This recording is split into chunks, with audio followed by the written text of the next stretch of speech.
at my core. I'm a woman refined by fire, but not consumed by it. I've been an award-winning leader celebrated for my success, but I've also been laid off, survived a house fire, and battled chronic illness. Every setback became a setup to rise, reinvent, and shine brighter. I've created the Connie Korbelic podcast, a space to help you rise and reinvent with confidence. Join me every Saturday and step boldly into your next chapter. Well, good morning. It is September 27th, 2025, 10 a.m. Central Standard Time. And we are back live on the Connie Korbelic podcast. Thank you guys so much for joining me today. I am loving our cooler temperatures here in the South. Love fall. It's one of my favorites. So I wonder, drop your favorite season in the comments. Do you like summer, fall, spring, winter? What is it? Let me know where you guys are checking in from as well. Drop an L if you are watching on the live, and just let me know where you're watching from so I can join in and kind of be there virtually with you. And if you're watching the replay, drop replay so I can come back here and engage with you as you're watching. Certainly want to come back and thank you guys so much for your support. And I hope that you get value from the content that we discuss week by week. Jamming this morning. All right. We've got Instagram up. Looks like YouTube is up as well. And if you're watching on LinkedIn, hey, drop a comment. Let me know that you're watching on LinkedIn as well. I certainly appreciate you guys joining in, reviewing the content, supporting the podcast, and just being here with me today. For those who may not know me, my name is Connie, and I'm the host of the Connie Korbelic podcast. I am a reinvention coach, a corporate leader, your co-navigator for career shakeups. My mission is just very simple: to help you rise from rejection, reinvent with courage, and radiate with confidence.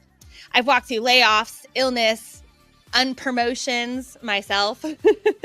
I know firsthand what it means to lose your footing and to wonder what comes next. And that's really what today's message is all about, honestly. Let me get this down here just a minute. There we go. So since January of 2025, 806,383 people have been displaced from their jobs. 806,383.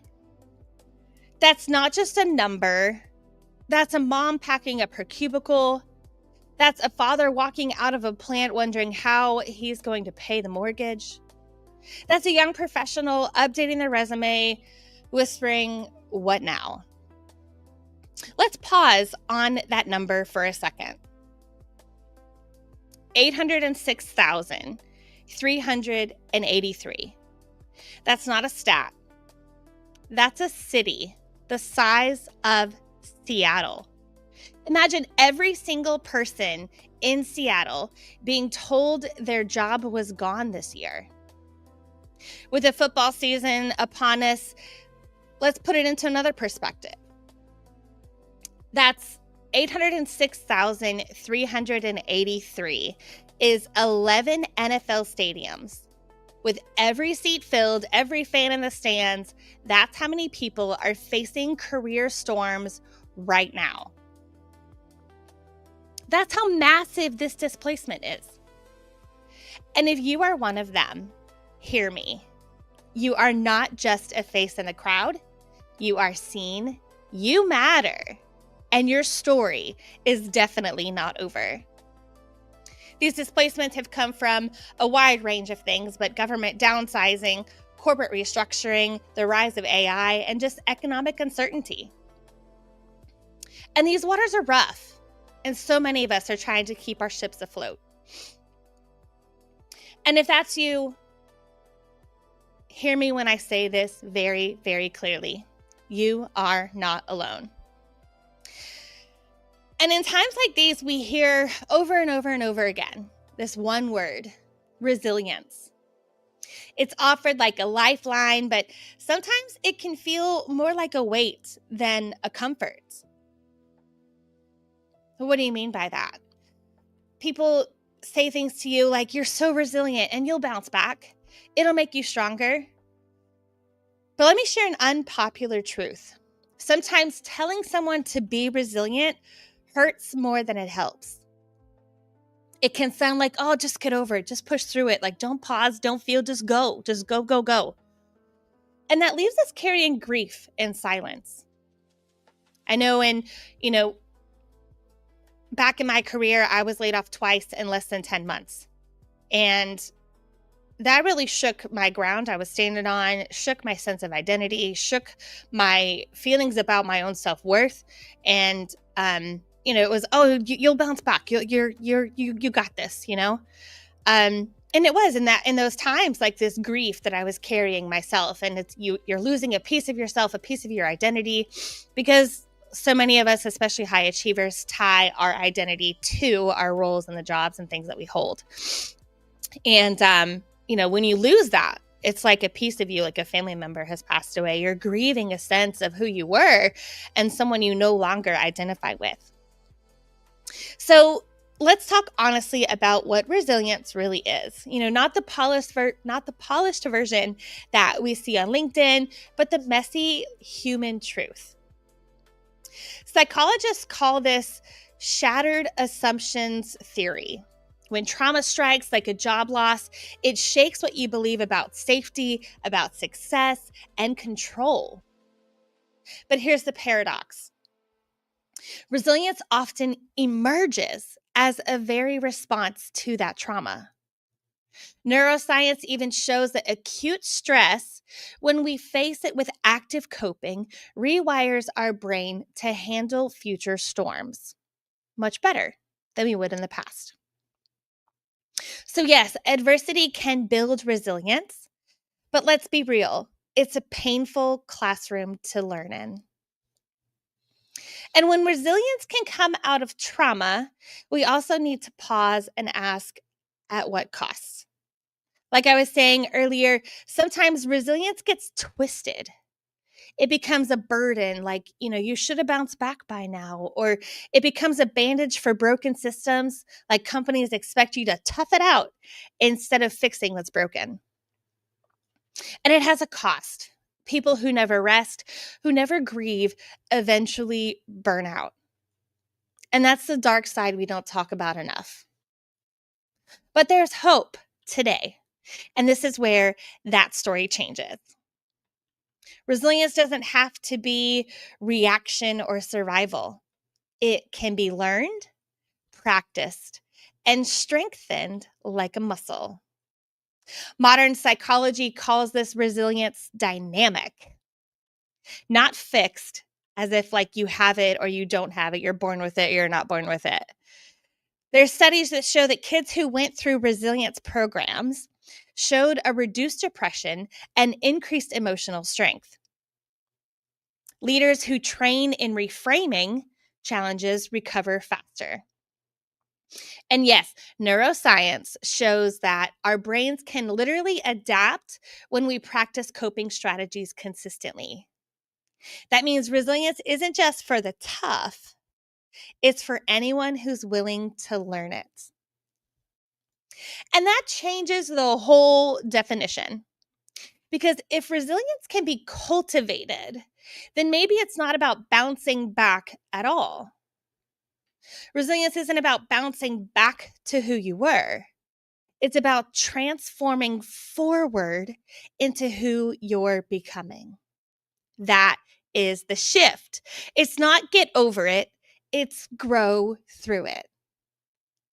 If you've been part of the 806,383 people affected this year, let's talk about what transformation can look like in real life.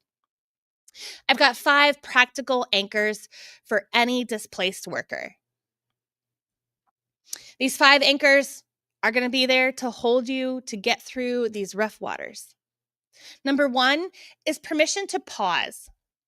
You have to pause. Layoff, career uncertainty, being displaced from your job, no matter the variable or reason that it occurred, gives us time. And so many times we spend too much time dwelling on what happened to us and leading with the pain. But if you take that time to say, okay, I'm going to grieve this loss, I'm going to grieve this change, and then I'm going to soul search and look inward and say, what did those roles teach me? What about my experience makes me unique? And when you start to look at it in a different direction, then it's going to give you the time and help you build your story in a way that you can articulate as far as impact. And that's what's really important. So grieve the loss, rest, and you're not weak for needing that time to do it. Number two, the second anchor is reframe the narrative.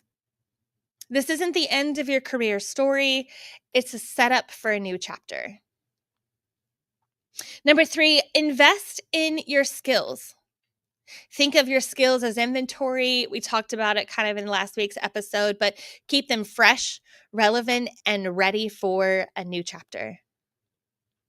Number four, your fourth anchor, nurture your crew. No ship sails alone. Lean on mentors, friends, networks, community, this podcast, people around you that can help you maintain your ship, maintain your mindset, maintain your path forward. It's said that no one, rises alone, that we rise by lifting others. So make sure you have a strong crew around you. Your fifth anchor, forecast your future.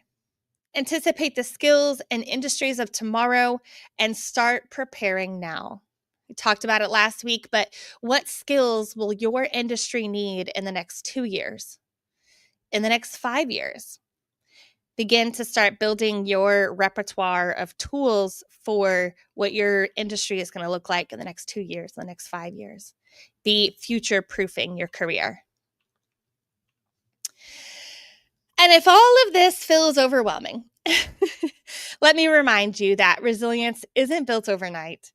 It's built choice by choice and step by step, one single action at a time.